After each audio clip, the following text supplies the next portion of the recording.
Well, hello and welcome to the AMR Technology Campus here in Silverstone, home of the Aston Martin Aramco Formula One team. I'm your host, Laura Winter. Welcome to our special guests here in the room and to everyone joining our live stream around the world. Shortly, we will introduce the next chapter in the team's history and some hugely significant news for the sport of Formula One. Now, to bring this into focus, let me welcome to the stage the Executive Chairman of the Aston Martin Aramco Formula One team, Lawrence Stroll.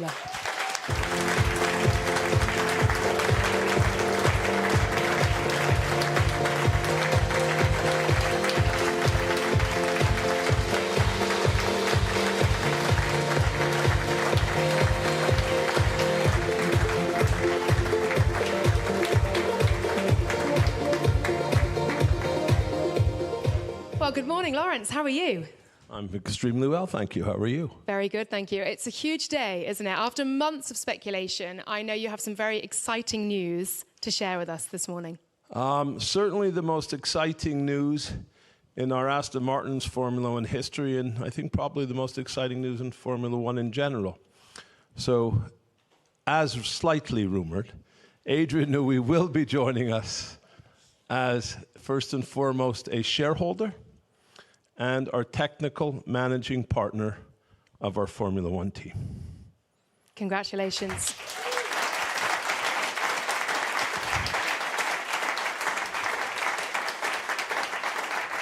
It is incredible news, and if the reception that we just had as we broke the news to the team in the street here is anything to go by, the entire team working here are incredibly excited and cannot wait for the future of Aston Martin. It's a massive statement of intent, isn't it, Lawrence? The ambition of this team, the passion, and the goal to win not just races but world championships as well. Why Adrian? Why is he so central to these plans? Well, Adrian arguably is the greatest in the world at what he does. There's nobody who's come close to winning as many world championships. He's a gentleman, he's a winner, he's a competitor, and he has the passion and desire to win, as do I and most of the people in this building. You know, we started on a journey 6 years ago with this team on similar premises and a much similar ground, much smaller premises, much smaller building. And that's really when the journey had started. We've brought in some great managers, some great people along the way. We have Mike Crack, our team principal. We have Tom, we have Dan, we have Eric, we have Luca, with Martin joining. So we've put together, Andy Cowell's coming, we've put together a fantastic management team.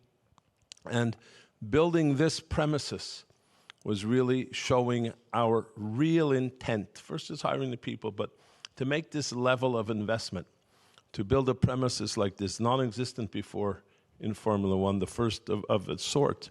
It's so grand, but it's so special. We could build 100% of the car here. We're going to have the first, greatest, newest wind tunnel built in over 20 years. That's a huge tool to make the car go faster ultimately.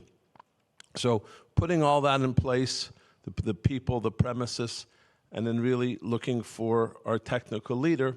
And I had been trying to speak to Adrian for a couple of years, and I believe when things are meant to be, they happen. I'll let Adrian speak for himself. I believe he shared my passion, intent, and vision. And there really is no other Formula One team that is poised for the future as we are. So can't be more excited to have Adrian on board. Shall we hear from the man of the moment? Everyone, please welcome to the stage the incoming managing technical partner of the Aston Martin Aramco Formula One team, Adrian Newey.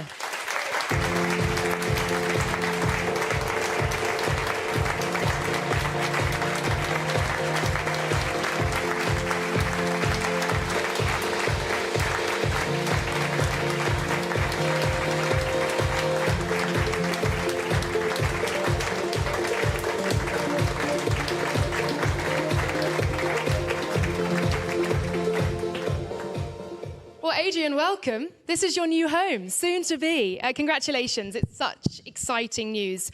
What made you decide then on this project? With the options that you had available to you, what has brought you here to Aston Martin Aramco? Lawrence. That's easy. No, seriously, I think I felt as if I needed a new challenge. And so kind of towards the end of April, I decided I needed to do something different. Spent a lot of time with Mandy, my wife, kind of discussing, okay, what's next? What do we do? Do I kind of go off and sail, or do we go off and sail around the world? Do I do something different, America's Cup or whatever? So we took a bit of time out, and I felt I've been lucky enough to have achieved what I aspired to from the age of 10 or 12, which was simply to be a designer. I don't think you knew the word engineer in motor racing, and I can honestly say everything else has been a bonus, having sort of achieved that straight out of uni. I never, of course, expected anything like what I've been lucky enough to be involved with. But you have to keep yourself, you have to be honest with yourself, you have to keep yourself fresh. And so I felt I needed a new challenge, so I say, took a bit of time off. Lawrence and I have known each other off and on over the years. We often bump into each other in the gym, particularly at the Middle East and Far East races. As I kind of announced to everybody that I would be departing the old team, then I was very flattered to have a lot of approaches from various teams. But really, Lawrence's passion and commitment and enthusiasm is very endearing. It's very persuasive. The reality is, if you go back 20 years, then what we now call team principals are actually the owners of the teams: Frank Williams, Ron Dennis, Eddie Jordan, etc., etc.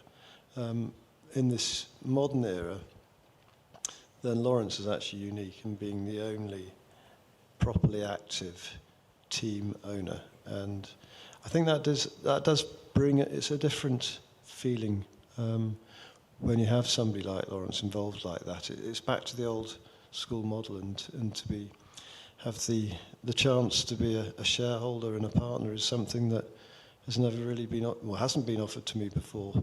So it's a slightly different slant. It's one I'm very much looking forward to. It became a very natural choice. I love the thought that this plan was hatched over treadmills in the gym. Were you both sort of running alongside each other and talking about world domination? How did that work? No, actually, he was on a bike and I was on a treadmill behind him. Lawrence, look, trying to catch up to him. Well, you've got him now. Look, we're sitting here in this incredible new building, which I'm right in saying has only just been finished, hasn't it? Yeah, it's last Monday we moved into this particular space, so it's the first and most important event.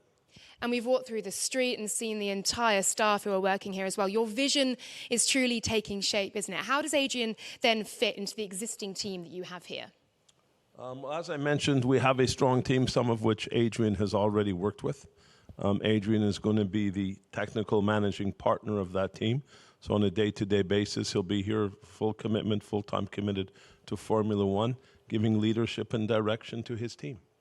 And Adrian, seeing all that's on offer here, and I know you have a tour booked for this afternoon to see all the finished parts of it as well, you must feel like a bit of a kid in a candy store with all of the technology that you have to play with. How excited are you for that?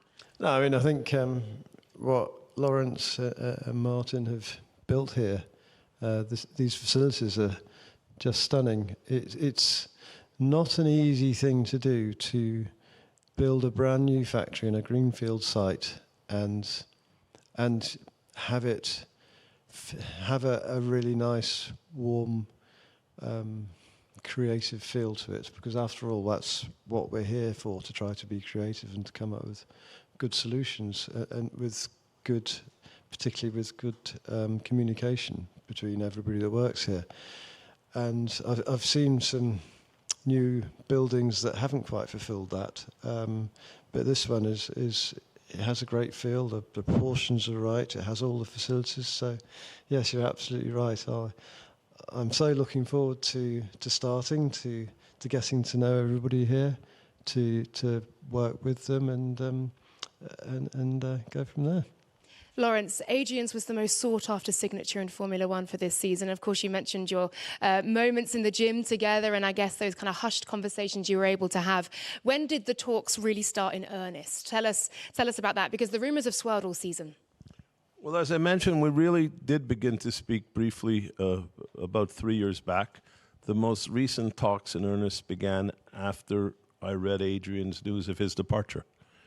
So I said, once I read that, I said, well, again, I believe this is meant to be. I believe Adrian will share my vision. He's a super smart guy. And so it was really when I read the April departure announcement. And Adrian, there is a big rule change coming up in 2026. We have those new regulations. How do you look ahead to them now as you'll be in green? Well, yes, the PU, of course, has been announced for some time. So Honda will, of course, be working very hard on that. Be very pleased to stay working with Honda. I've really enjoyed working with them over the last 6 years at Red Bull. Great bunch of engineers, very easy to work with. On the chassis side, then the aerodynamic regulations will be announced 1st or 2nd of January. So I will be joining kind of 2 months into that. And so it'll be a case of getting myself up to speed as quickly as possible. And just as importantly, getting to know everybody here, learning how to work with everybody and how we all get the best out of each other. That's what it's really about. The 26 rules, yes, of course, they are an opportunity because there'll be a reset for everybody. Whether we'll be able to capitalise on that or not, we just don't know. I think I never spend too long fretting about these things. Attitude is always get on and do the best job you can, and what will be at that point. You've done a pretty good job so far. What do you feel the biggest challenges of those 26 regs? What will your main focus be on in that sense? Well, it'll be all any Formula One team's the same. You have 3 principal departments, which is aerodynamics, mechanical design, and vehicle performance, vehicle dynamics. It comes under various names. So it will be making sure that we try to have synergy between those departments and with Honda on the PU side, because there'll be a huge, probably more than ever, a big interaction between the PU and the chassis. It's about trying to come up with a holistic product. There is still a long way to go, though, before 2026, Adrian. So surely you can also influence and impact on Aston Martin Aramco's fortunes through 2025 as well. How will that look? Well, the honest truth is I don't know until I start. There's no point in forecasting these things. Yes, of course, we would love to have a good 2025, naturally. But for me, it's just about it's working with everybody and us trying to all get the best out of each other. That's the key. And then everything else starts to fall out from there. Lawrence, when you look at all you have around you, is Adrian the final piece, the biggest piece in the puzzle for you? There's been many pieces of the puzzle from, as I say, when we started 6 years ago to hiring the great management team we have today, to bringing in 2 of the greatest partners in the industry. You know, we've brought Aramco to be our partner, and they really are a partner. There's no better partnership in the world than we have with Aramco. And to be able to bring Honda exclusively to work for us for the next 5 years after the new regulation starts. So our partners are also tremendously important. Adrian is key, and the biggest part of the puzzle, certainly from a technical point of view, from a technical leadership point of view. Know that he will be leading the team, and I think that will have a trickle-down effect throughout the whole organization. Well, you won the race to secure his signature for Aston Martin. What are the next steps for you, for the team? Where is your energy now focused?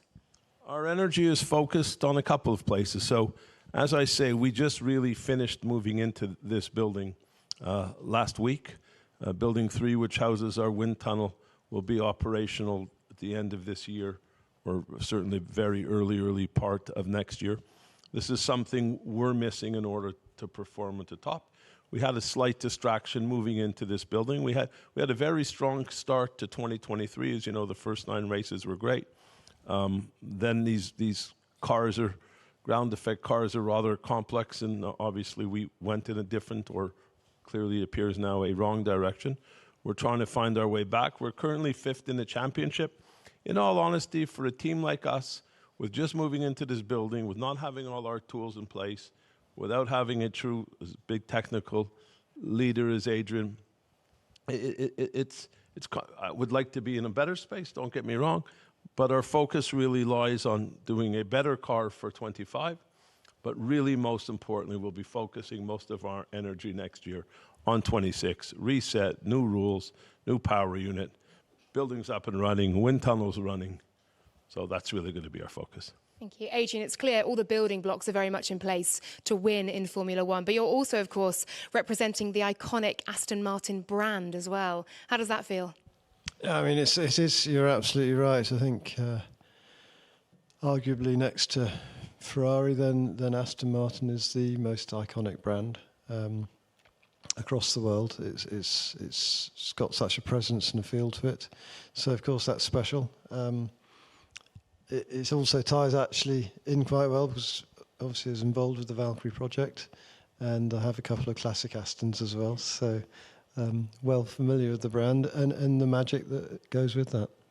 Yeah, it truly is. It feels magical today. I'm sure as well it's attracting a lot of attention worldwide. I know many of you watching at home on various live streams and indeed on TikTok as well. So do excuse me while I get out my phone, but we have some questions that have been sent in from TikTok and they're just loading up for me now. Piper, this is, I think for Adrian, has asked, what is the biggest strength you'll bring to the team? Good question. I honestly can't answer that because I don't ever really think about it. I just like to get in and work with everybody, and I try to work in various ways.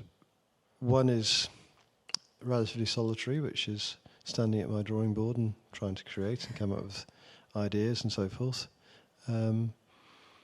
The second is, and the bigger proportion actually, is working with my fellow engineers at all levels and in all 3 of the departments. And then the third is really going to the races, trying to understand what the drivers are feeling, turning their descriptions of how the car is behaving into an engineering language and then trying to search for the solution. And Chloe has also asked, what's your relationship like with your team's drivers, with Fernando and Lance? Well, Lance I've known slightly for many years, back from his F3 days, where my lad Harry was also racing F3 the same time that Lance was. So admired him. You know, he dominated the second half of that year in F3. Fernando, of course, I mean, we've battled against each other for so many years. It's been a bit of a kind of arch enemy at times, and we came so close to him joining Red Bull in 2008 for the 2009 season, but unfortunately it didn't quite happen, which is a great shame. So we continue to battle against each other. So, you know, he's a legend of the sport, so very much looking forward to working with him. Fantastic stuff. Well, as you can see, we do have Lance and Fernando with us today, so please welcome them to stage.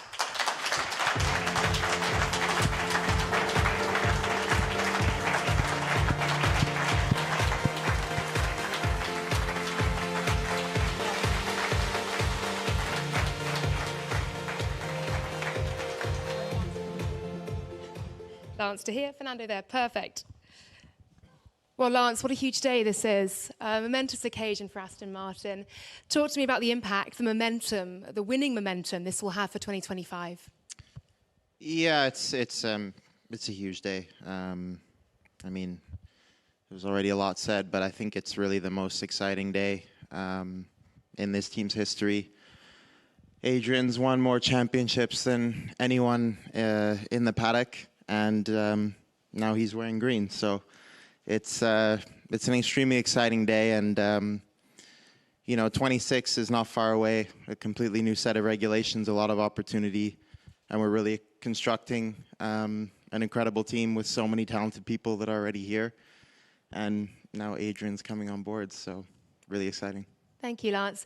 And Fernando as well. Look, when we spoke to you in Miami, and this was all just a rumor, you were incredibly excited to be working with, yes, the legend that is Adrian Newey, now also your arch enemy, apparently, at times. How do you feel now, standing next to him, knowing you'll be working alongside him, and equally looking ahead to 2026 as well, the impact he can have? Yeah, absolutely. I think, yeah, as you said, been racing against each other for many years. I would say that it was more an inspiration, and I think thanks to Adrian and his talent and cars, I think we all got better as a driver, as engineers, teams. We all had to raise the bar thanks to him to be able to compete. And I think now is an incredible day for the team. Lauren's vision is taking shape with this building. With Adrian, with Honda, Aramco, new wind tunnel, so definitely the team of the future, I would say. And yeah, for me, it's going to be an incredible opportunity professionally to work with Adrian and to keep wearing this green color, which I'm very proud to be part of. But also it's on a personal side, an incredible opportunity to work with these people that you can learn so much from them, and I think I was talking with Lance a few weeks ago, the incredible opportunity we have to witness and to work with Lawrence and with everyone in Aston Martin, which definitely we are learning a lot of things on track, off track as well, and it's a part of our growth personally as well. Thank you very much. Lance, Fernando, I know you have a very busy week, and of course, you'll be heading to the Azerbaijan Grand Prix as well, so we'll see you there. Best of luck. Thank you so much for joining us on stage.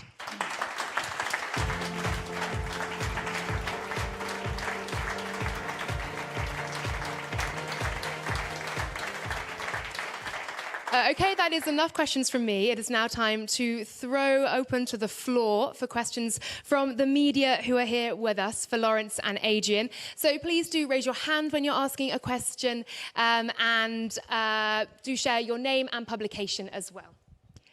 We'll go to Lawrence Barretto at the back there. We have a microphone coming to you. Thanks. Hey, Adrian, it sounds like you're going to be working full-time, you're going to be in the job every day, you're going to be in the office every day. Was that quite an important part for you? And critically, have you chosen your office yet? Do you know where you're going to have your drawing board? No, on the last question, no, I haven't. Obviously, I want to be in the centre of everything.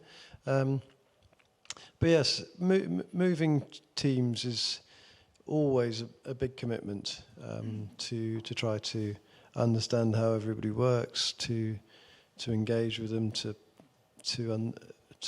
kind of be involved in shaping things if necessary.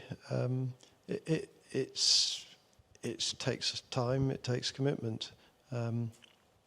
So yes, of course, to start with, once I start, then I'll be fully in. I have to be. The good news, though, is that I've really been in motor racing, kind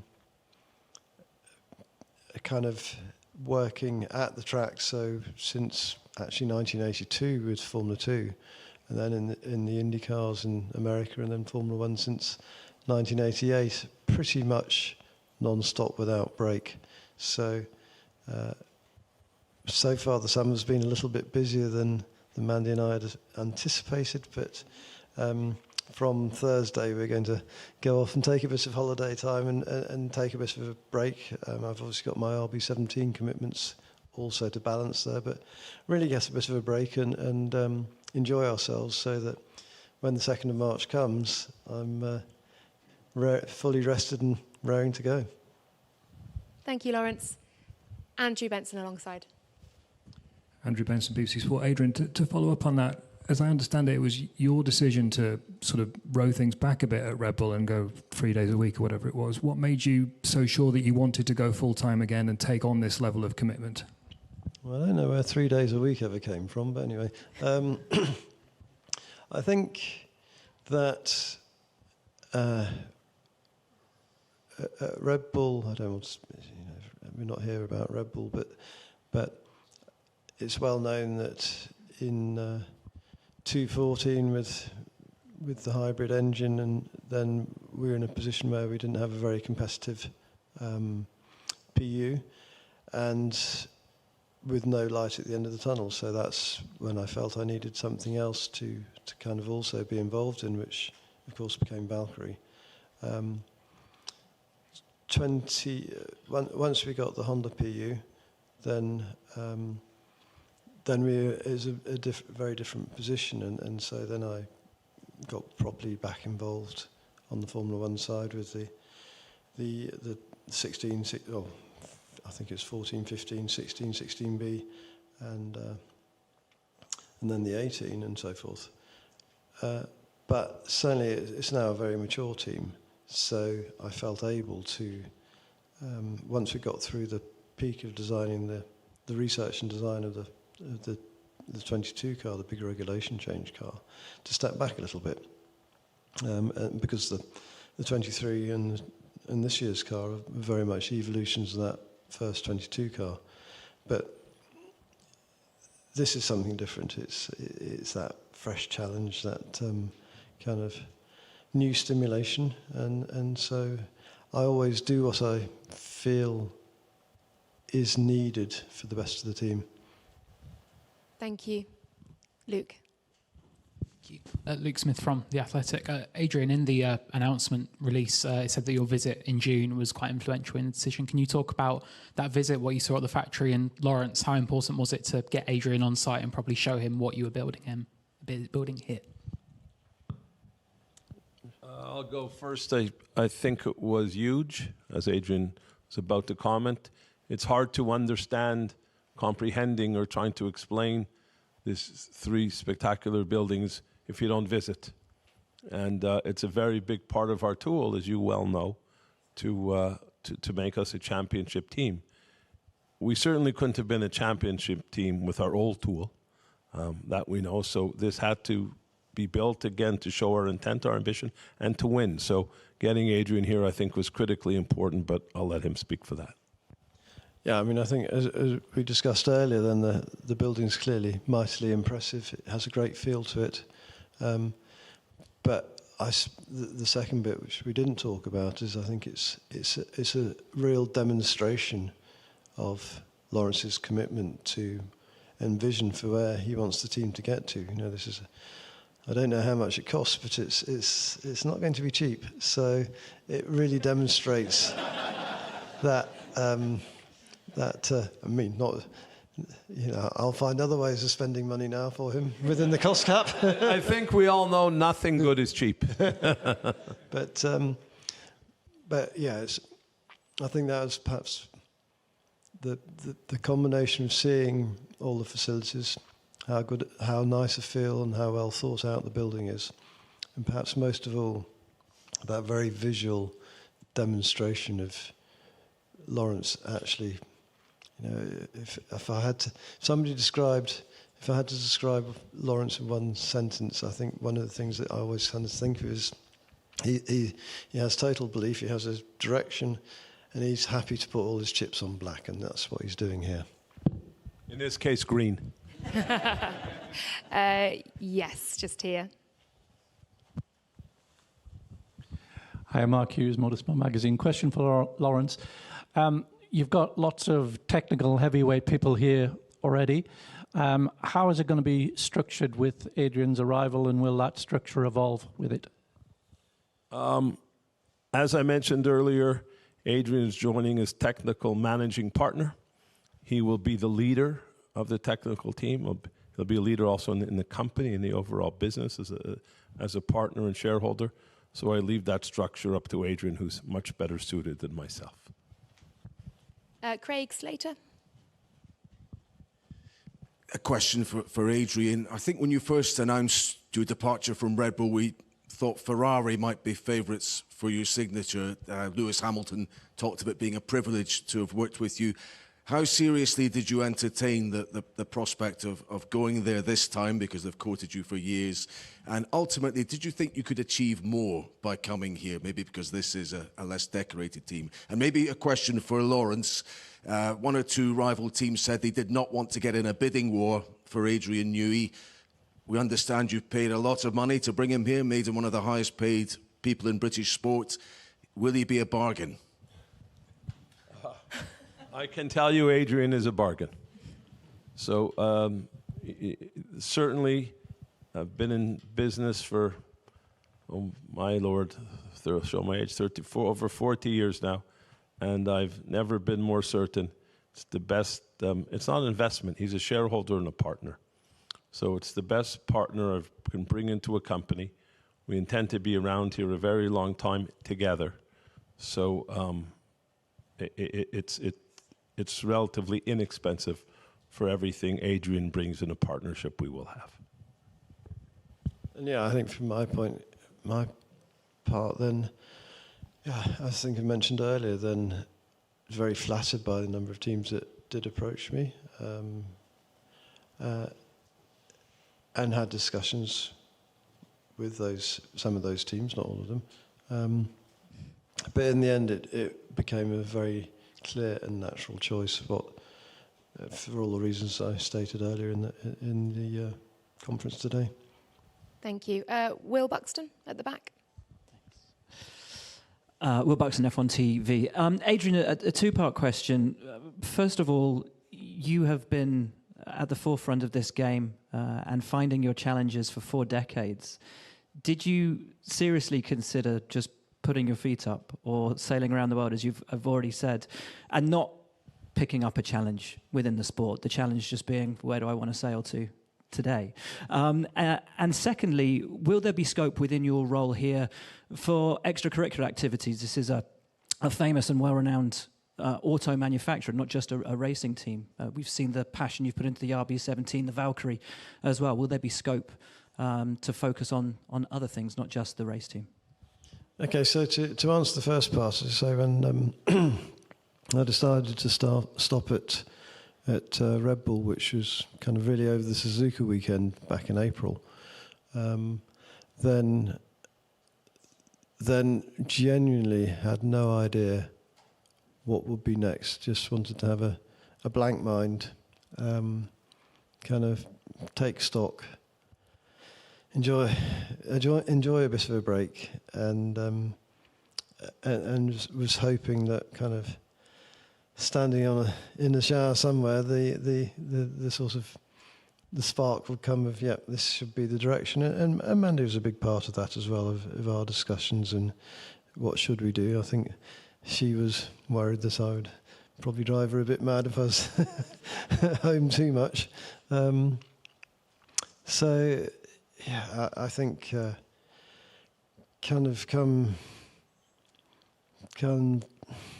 late June, let's say, certainly, then I felt, actually, you know what, it's what I've ever, to be involved as a designer in motor racing has been my ambition since the age of 10 or so. I've been lucky enough to achieve that. I think it would be an exaggeration to say I've enjoyed every single day of my career, but the well over 90% has been hugely enjoyable. I still love the challenge of trying to add performance to the car. That's my kind of prime motivation, and that's what gets me up in the morning. And I think, excuse me, then if you're going to work, I think what's amazing about technical sport, if you like. So by technical sport, I mean that combination of man and machine. Then you have that immediate feedback of how you're doing. Can be painful, of course, when you're doing badly, but you have that feedback. And if I compare that back to a lot of my friends who I still keep in contact with from university, from my aeronautics course, then they went to work for British Aerospace and Rolls-Royce engines and so forth, and they had no feedback. So I think I chose well, if you like, in my aspirations. Didn't realise it at the time, of course, to work in this man and machine sport. And if you then say, okay, well, what's the pinnacle of man and machine? Clearly it's Formula One. So, yes, I remain interested in America's Cup. I remain interested in many other things. But if I'm going to do man and machine, might as well keep going at the pinnacle as long as people want me. Thank you. Yes, the back. Hello, this is Sarah Holt for the BBC. Lawrence, you've got hundreds of people working here at these amazing facilities that you've created. What will it mean for everyone back at base to have Adrian here and guiding them forward into the future ambitions? And can you tell us what the reaction was like when you introduced him this morning, please? I could tell you, I don't know if I could have answered that question 15 minutes ago. I could have given you what I thought would happen. But what we actually did witness was, I'm not quite sure how many people, I think about 800 or so, in the street, was an explosion of applause. I've never seen, since I'm here, such a level of excitement of any announcement. We've obviously never made an announcement to this magnitude. We just weren't fortunate enough to. So, but I saw everyone leave with a very big smile on their face and a kind of hop and skip in their walk. So hopefully they go back to the desk and figure out how to draw something a little quicker. Yes, Molly. Steer. Molly Hudson from The Times. For you, Adrian, what have the last couple of months been like? Your name has kind of been everywhere. There's been a lot of speculation, and I know you don't necessarily enjoy that side of it. And do you feel any pressure now to come in here and really make an impact? I think, well, okay, the first part of that question, then I'll be honest, I don't really read it, I don't look at it, I don't watch it. Mandy keeps me informed roughly, but I'm relatively impervious to that.